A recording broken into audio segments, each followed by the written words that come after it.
Santos versus Court of Appeals, GR number 112019, January 4, 1995. Luell, a first lieutenant of the Philippine Army, married Julia in a municipal trial court and thereafter in a church. She gave birth to a baby boy and was named Luell Jr. Occasionally, the couple quarreled over a lot of things, including the interference of Julia's parents into their family affairs.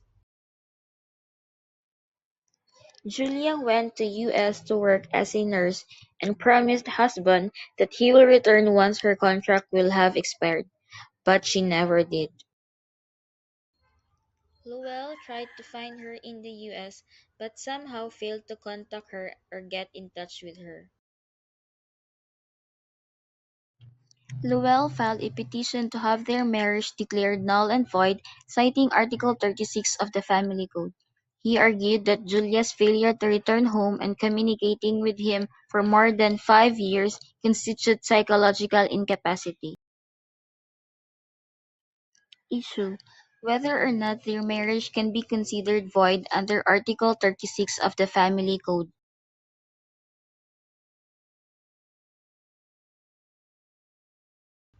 No, Julia's failure to return to her husband and communication with him do not constitute psychological incapacity.